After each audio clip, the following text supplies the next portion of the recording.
ಕೆಲಸದ ಸ್ಥಳ ಅಂತ ಏನಿದೆ ಇಲ್ಲಿ ಯಾವೆಲ್ಲ ರೀತಿಯ ಮಾನಸಿಕ ಸಮಸ್ಯೆಗಳು ಉಂಟಾಗುತ್ತೆ? ಇಲ್ಲಿ ಖಿನ್ನತೆ ಮತ್ತು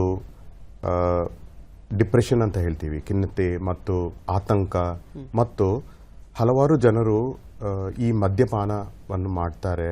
ಅದರಿಂದ ಆಗುವ ಹಲವಾರು ಪ್ರಾಬ್ಲಮ್ಸ್ಗಳು ಬರುತ್ತೆ. ಅದು ಮಾತ್ರ ಅಲ್ಲ, ಒಬ್ಬೊಬ್ಬರಿಗೆ ಸೈಕೋಸಿಸ್ ಬರೋಕ್ಕೂ ಸಾಧ್ಯತೆ ಇದೆ. ಈಗ ಇದನ್ನ ಈ ರೀತಿ ಸಮಸ್ಯೆಗಳು ಉಂಟಾಗುತ್ತೆ ಅನ್ನೋದು ನಿಜ.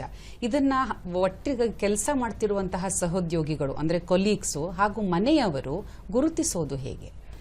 ಮೊದಲನೇ ತುಂಬಾ ಇಂಪಾರ್ಟೆಂಟ್ ಏನಂದ್ರೆ ಸ್ವಭಾವದಲ್ಲಿ ಬದಲಾವಣೆ ಆಗುವುದು.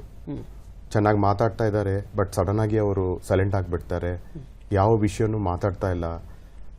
ಊಟದಲ್ಲಿ ಅಥವಾ ನಿದ್ರೆಯಲ್ಲಿ ತೊಂದರೆಗಳು ಬರೋದು, ಗಮನ ಕಮ್ಮಿ ಆಗುವುದು, ಕೆಲಸದಲ್ಲಿ ಆಸಕ್ತಿ ಇರುವುದಿಲ್ಲ ಮತ್ತು ಅನಾವಶ್ಯಕವಾಗಿ ಕೈಕಾಲು ನೋವು ಮತ್ತು ಒಂದೊಂದು ಸರಿ ಆ ನೋವಿಗೆ ಒಂದು ಕೃತ್ಯವಾಗಿ ನಾವು ಕಂಡುಹಿಡಿಯದ ಆಗದೆ ಇರುವ ವಿಷಯಗಳು ಇರಬಹುದು.